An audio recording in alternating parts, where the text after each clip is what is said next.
Bienvenidos y bienvenidas a un nuevo encuentro de tan distinto, tan humano. Esta es nuestra tercera grabación, es nuestro tercer capítulo, así que estamos muy felices con el recibimiento que hemos ido teniendo en cada uno de los capítulos. Antes de presentar a nuestra invitada de hoy, quiero hacer una pequeña reflexión.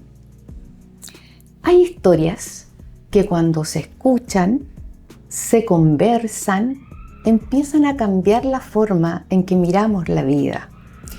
Y en este camino que hemos ido comenzando a recorrer juntos, hemos descubierto algo que es muy importante, que detrás de cada familia, detrás de cada diagnóstico médico, hay toda una historia de vida, hay una familia, hay personas, hay historias que no se cuentan, hay historias que se silencian, historias reales y que no estamos acostumbrados a escuchar. Por eso hoy seguimos abriendo este espacio para poder observar y desde ahí comprender que desde la diferencia también nace la fortaleza de cada madre, de cada padre, de cada familia que vive el día a día con una persona con necesidades que realmente son especiales. Y al tener fortaleza, desde ahí nos nace la alegría y la calma de sabernos acompañados y acompañadas. Entonces vamos a dar bienvenida a Anita. Muchas gracias por querer darnos tu testimonio, abrir tu corazón en este espacio que puede ser también ayuda para muchas otras familias. Anita, vamos a comenzar preguntándote un poquito de ti, un poquito de tu familia y de tu hija. Cuéntanos un poquito, ¿qué edad tiene? ¿Cómo se llama? A ver, mi hija se llama Josefa. La Josefa, ok. Más conocida como la Jo. Tiene 15 años, es muy adolescente. Entendimos. Es una como adolescencia amplificada. Claro, te entiendo. Y bueno, estamos en esa etapa de que me ama, me necesita, pero me odia con todo su ser porque es adolescente. Claro. ¿Qué diagnóstico tiene la Jo? La Jo tiene, trastorno del espectro autista, nivel de apoyo es 3, es decir, el TEA más severo. Ok. ¿El 3 es el más severo? El 3 es el más severo. O sea, no más severo, sino con mayores necesidades de apoyo. Perfecto. Porque severo suena como enfermedad, como algo como muy terrible. No, ella requiere mayores necesidades de apoyo. Claro. Y bueno, en este minuto, como estamos con la adolescencia, estamos con un poquito de trastorno posesionista desafiante, un poquito de trastorno de ansiedad, un poquito de todo lo mucho que pasa en la adolescencia, pero como el diagnóstico base hace que todos estos chiquititos sean un poquito amplificados. Justamente. Anita, cuéntanos cómo fue tu embarazo. Ay, feliz. Qué lindo. O sea, para mí, sé que me emociona. A ver, yo antes de Josefa había tenido una pérdida. No esperada. Bueno, yo creo que nadie se lo espera, pero es que fue muy sorpresivo. Entonces, después de la alta médica, Josefa fue una niña ultra buscada, ultra querida, ultra esperada. Y aparte la primera hija, primera nieta, primera bisnieta, primera sobrina, la primogénita en todos los sentidos. Entonces, fue todo fue muy lindo, pero también con mucho miedo, por la experiencia previa, con mucho miedo claramente, pero un embarazo súper feliz. ¿Tú sabías que venía niñita? Sí, antes de que me lo dijeran, yo ya sabía que era niñita. Y además la Josefa se mostró, pero inmediatamente, o sea, cuando nadie se muestra, ella ya se había mostrado. Qué lindo. Así que sí, sabía que era niñita y por eso, y el nombre ya estaba desde antes, porque en mi embarazo anterior mi hijo se iba a llamar José Ignacio. Ya. Y cuando me embaracé de Josefa, yo siempre dije es niñita y obviamente se va a llamar Josefa Ignacio. Claro. Porque tiene su angelito propio que la cuida y ella es mi bebé arcoíris, como se dice a los niños que nacen después de una pérdida. Sí, es cierto. Anita, ¿y cuándo te enteraste? ¿A qué edad tú te enteraste que tenía autismo? Bastante temprano, como aproximadamente a los 2 años. ¿Ya? Muy, muy, muy pequeña. A ver, Josefa iba bien con sus hitos del desarrollo. ¿Ya? Y no había mayor problema en ese sentido, pero entre el año y medio y los 2 años, como que hubo una pérdida de habilidades. Obviamente no tan notorias, porque el desarrollo al año y medio tampoco es tan grande. Pero en cositas chicas, yo siempre digo la Josefa hablaba, no es que hablara, pero sí decía mamá, sí los ruiditos de los animales, y el auto, y el gato, y el guau guau, bla bla bla. Claro. Y todo eso se fue perdiendo. Mi primera impresión fue que podía ser como una especie de depresión infantil. Pero así como de intuición. Y aparte estaban pasando cosas a nivel familiar que estábamos como todos terremoteados, entonces podría haber sido. Tú lo relacionaste. Y no, era TEA en una época en que el TEA no se diagnosticaba tan chiquititos y que era más conocido el TEA en niños que en niñas. Mira. Entonces no fue complejo llegar al diagnóstico, pero era raro, porque un TEA3 es más común en hombres, o se creía que era más común en hombres que en niñas. Y también, como Josefa había tenido un desarrollo similar al de otros niños, era todo muy raro. Entonces, pero lo recibí chiquitita ahora, sí, como hija única que era Josefa y con toda una historia hacia atrás. Obviamente pedimos 250.000 opiniones y nos paseamos por todos los neurólogos. Bueno, y todo eso que uno hace en su etapa de locura temporal cuando está tratando de descubrir algo.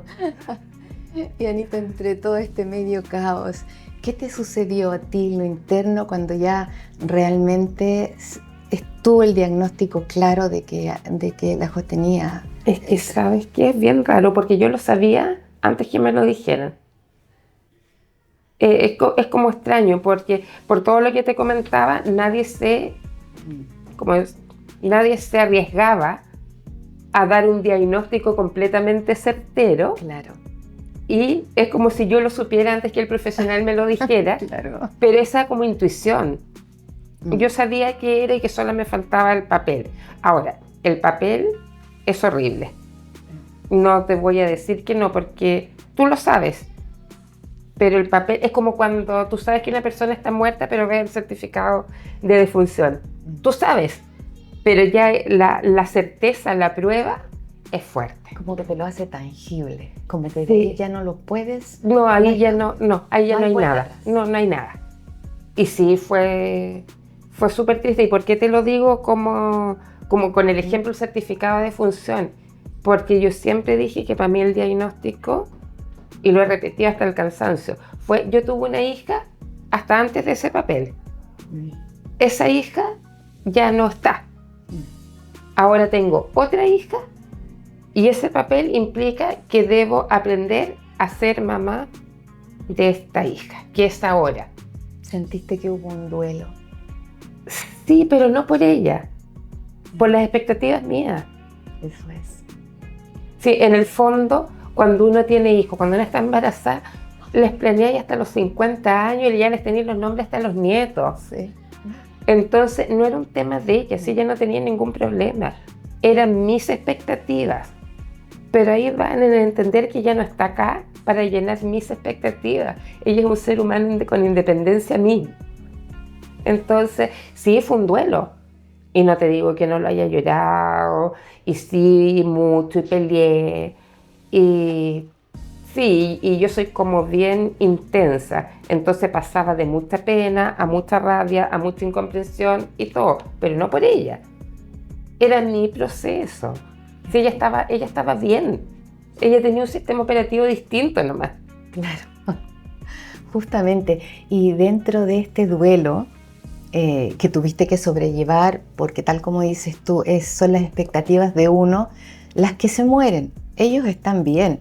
Son nuestros egos, nuestras expectativas, nuestros planes futuros, los que nos remecen, se remecen y nos remecen toda la vida.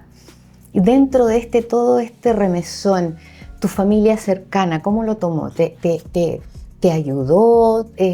¿También le dolió? ¿Cómo sientes tú que ellos lo tomaron? Porque también influyen en uno, digamos. Es que, ¿sabes qué? Pasaron cosas como bien extrañas, porque mi familia es súper chiquitita. Ya. Y mi mamá, pero cuadra, al pie del cañón. Si yo quería llorar, había que llorar. Si yo quería esto, pero sí, muy mamá leona. Mi hermano, que es el padrino de mi hija, también, pero desde su vereda, desde lo práctico de hombre. Claro. Y en esa época estaba viva mi abuela, una señora bastante mayor, que cualquier condición para ella era una enfermedad. Entonces ella se dedicaba a la otra parte, al regaloneo. Y obviamente que yo lo odiaba, porque me decían, no, más o menos se va a mejorar, pero eso me daba rabia. Claro. Y no había una mala intención. Entonces, claro, mi mamá era la cuadrada como mamá, mi hermano desde lo práctico y mi abuela desde el regaloneo. Y yo estaba separada del papá de Josefa y fue una cuestión de mirarme y decir, ¿sabéis qué? No hay tiempo para nada entre nosotros, porque no importa. O sea, acá tenemos que ser partners y enfocarnos no en pelear tú conmigo y yo contigo, sino en pelear por esta chicoca. Sí. Entonces, en ese sentido fue bueno en cuanto a familia. En cuanto a entorno, no. ¿Sentiste algo de ti? ¿Descubriste algo en ti que no sabías que tenías? ¿Como alguna fortaleza especial? Porque a veces las mamás somos muy leonas y no descubrimos eso hasta que algo nos sucede.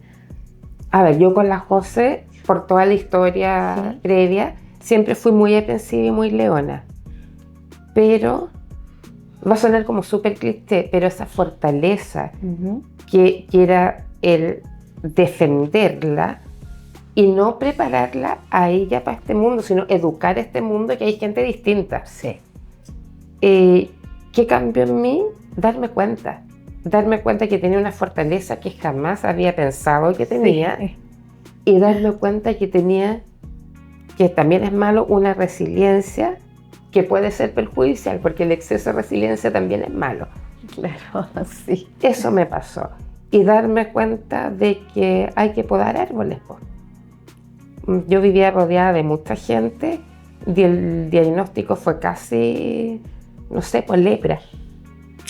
Sí. Desapareció mucha gente. Mucha. ¿Eso te causó dolor?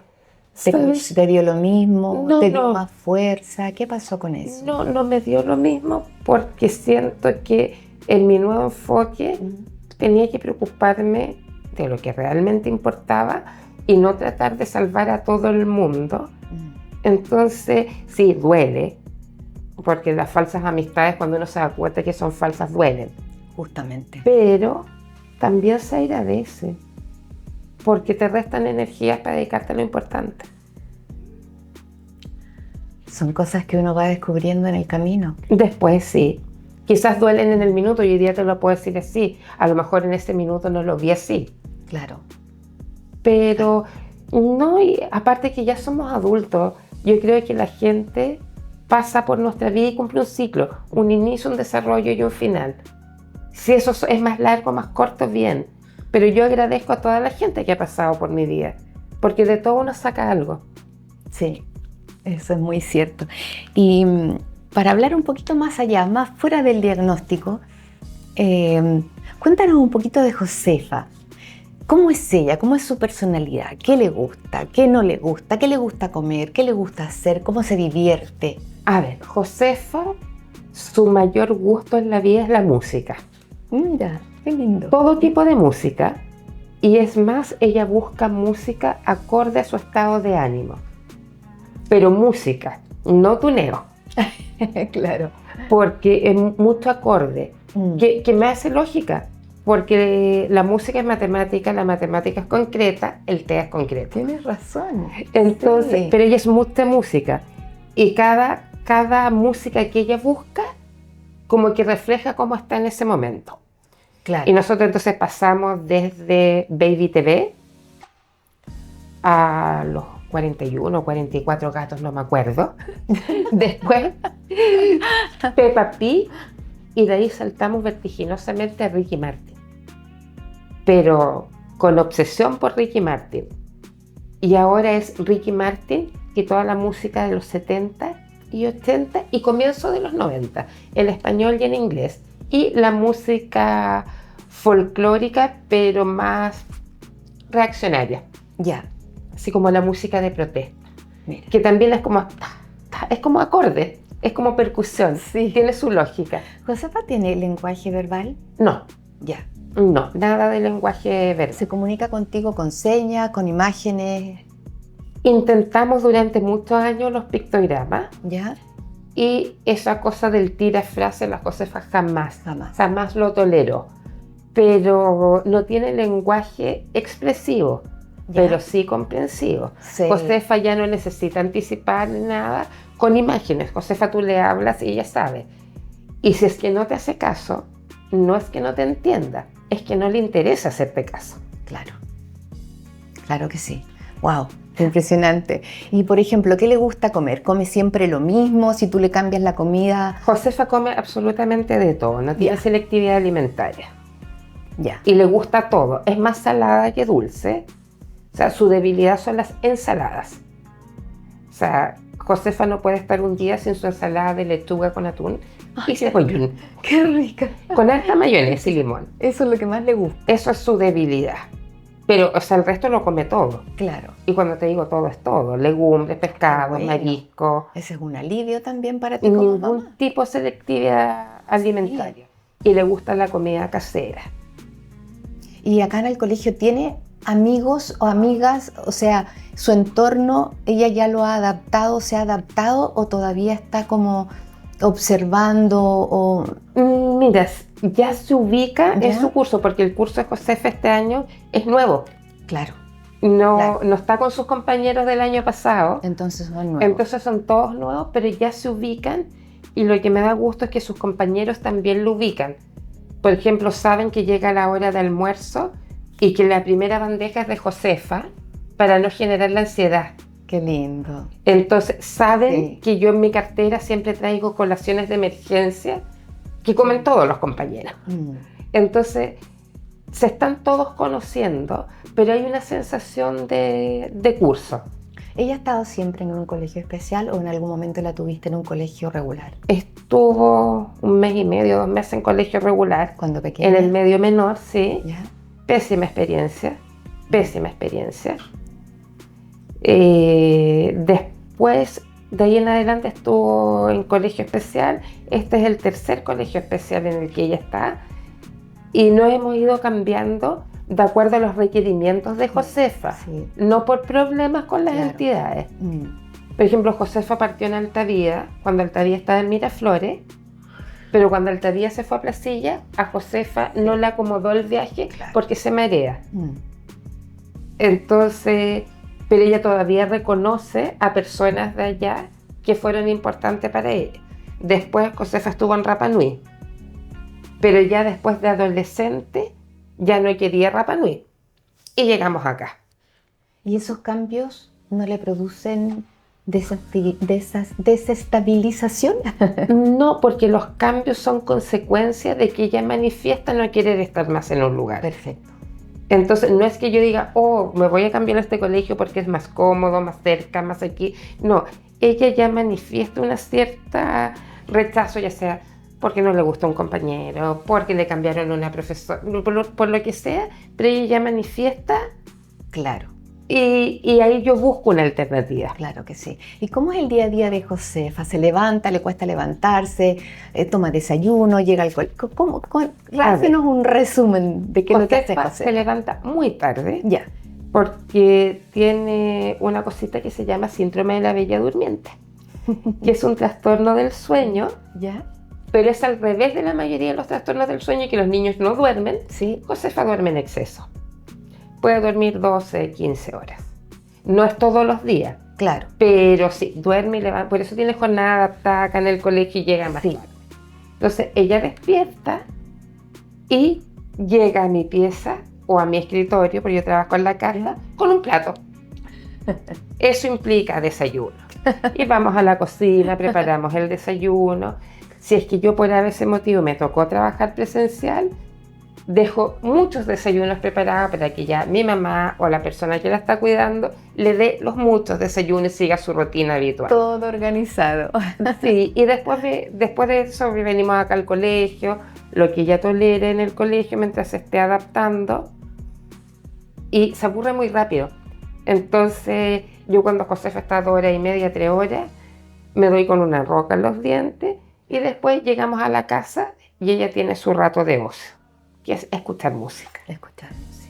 Y después rutinas de preparar el tecito, ella tiene algunas obligaciones en la casa. ¿Y las hace bien? O sea, más que, no me refiero a bien a que las haga perfectas, sino que las hace en agrado, esa es la pregunta. No, porque es adolescente, entonces las hace por obligación, pero sí las hace.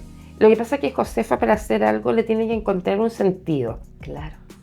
Ponte tú, si yo le digo, Josefa, pongamos estos encajes, me va a mirar así como, ¿qué te pasa? Pero si yo le digo, Josefa, separemos, no sé, las manzanas de los plátanos porque vamos a hacer un tutti frutti, claro, tiene un sentido que vamos a hacer algo después. El que hayas llegado tú a la vida de Josefa, miremoslo así, ¿qué te ha enseñado? ¿Qué es lo más fuerte que a ti te ha enseñado? Que tú sientas que quizás sin Josefa no lo hubieses aprendido en esta vida. Yo creo que la Jose sacó una versión de mí mejorada, aumentada y corregida. y que también eso, que no es necesario hablar para saber que alguien te quiere. O sea, yo sé que la Jose, sí, me odia, pero sé que me adora. Y ella no necesita decírmelo. Y tú como mamá, como mujer, ¿sientes que has dejado algo importante en tu vida por cuidar a Josefa? Puede que no, te pregunto. ¿Sientes que has tenido que dejar algo? Desde mi perspectiva, sí he sacrificado un montón de cosas. ¿Ya? Más que nada el mujer adulta. Claro. Pero para mí no pesa. Se ve más fuerte desde afuera.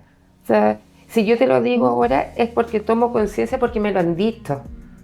No porque a mí... Claro. ¿Cachai? Entonces, o de repente, yo soy un poquito trabajólica, que me gusta mucho mi pega. Entonces, de repente congeniar esas cosas, pero no siento que haya perdido nada importante. Y si es que perdí algo, es porque no era importante. Es la visión de vida como la tienes, pues, claro. Que puede ser que en el momento sí haya dolido, pero hoy día no. Pero hoy día no, claro. Y en medio de todo de esta vida, ¿cómo logras cuidarte tú? ¿Qué haces? ¿Lo has logrado? ¿Estás en proceso? En proceso. Porque sí, igual hay una postergación de un montón de cosas, pero yo de verdad trato, cuando necesito hago terapia, estoy en grupos de papás cuidadores. ¿Ya? Sí, trato de rodearme de gente que comparte experiencia, pero también tener contacto con gente que no comparte experiencia. Porque en uno está el entendimiento desde adentro, Claro que pero sí. el otro está la visión desde afuera, que te saca un poco de la zona de confort. Cierto. Y el resto aprendí de que no es malo pedir ayuda, en el sentido que sea médico o de repente en tiempo o lo que sea, y también aprendí a decir que no, de no llenarme de cosas.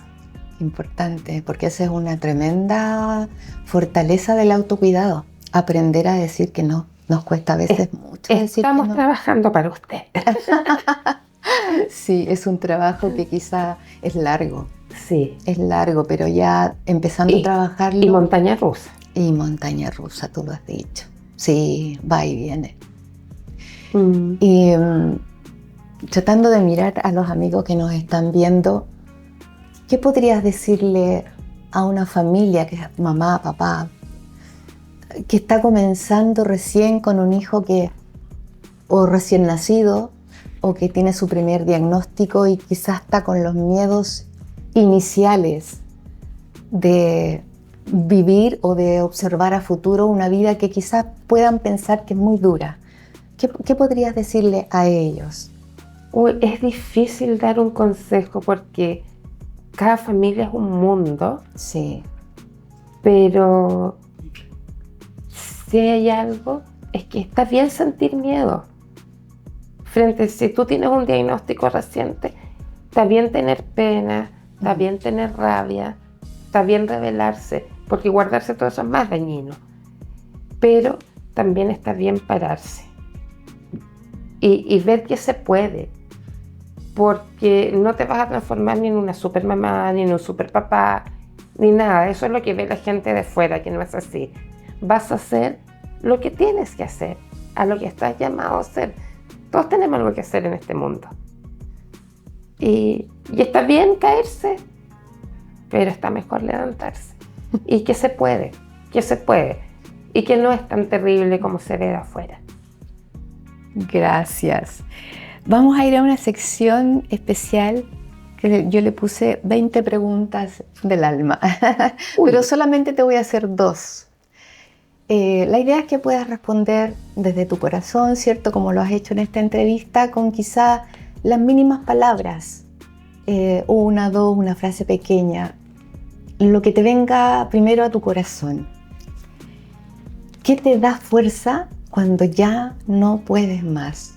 Josefa. Hoy es que me da como penita. O sea, no es penita, es como emoción. Que la Josefa es mi vida. La Josefa es mi todo. O sea, yo sin Josefa, no sé. Entonces de repente uno se cansa, pero es Josefa. La miro y ya vamos. Horrible responsabilidad para una Lola ser la razón de existir de un ser humano adulto, pero ella es mi motor. Ella es tu motor. Wow. ¿Y qué aprendiste sobre ti misma? Ay, la fuerza.